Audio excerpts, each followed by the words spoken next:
Industrial Britain, 1750 to 1900. This was Britain at its world power peak.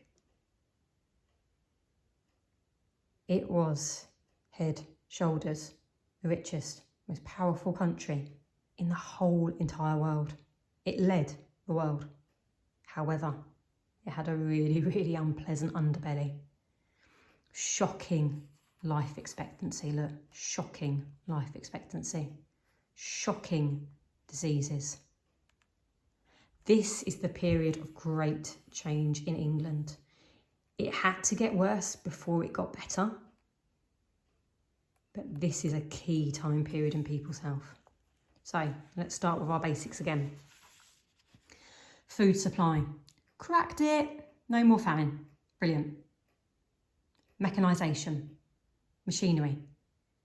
Excellent. No more famine. Everyone had food.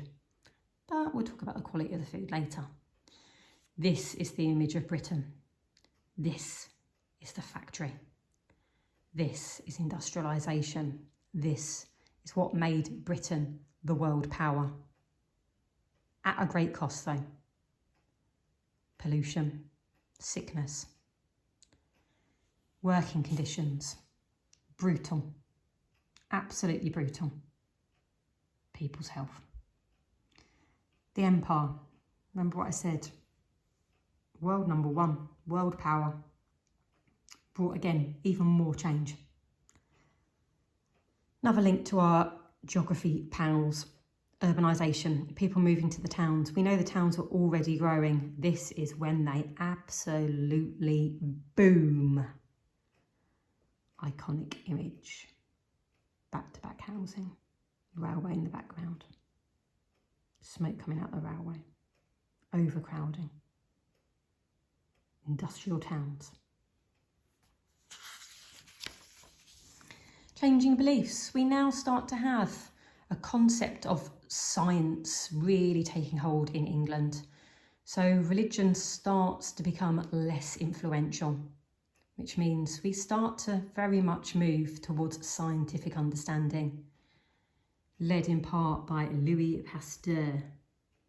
Germ theory, 1861, brilliant, so necessary.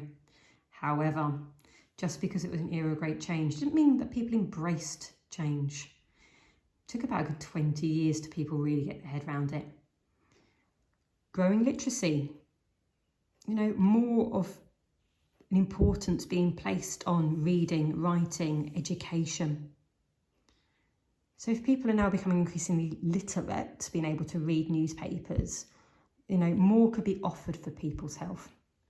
The growth of democracy, this was now key in this time period.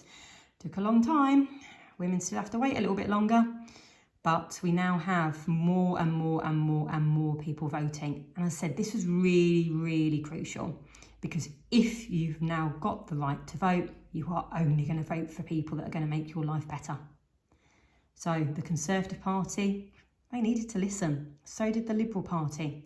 And we have an emerging Labour Party. Class division, rich and poor. People weren't the same. Let's not kid ourselves. Just because England was the richest, most powerful country in the world didn't mean that people lived well. Huge contrast between rich and poor.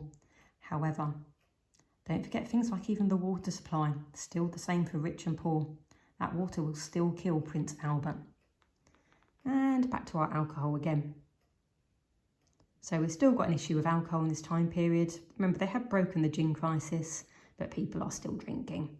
That still will have an impact on people's health.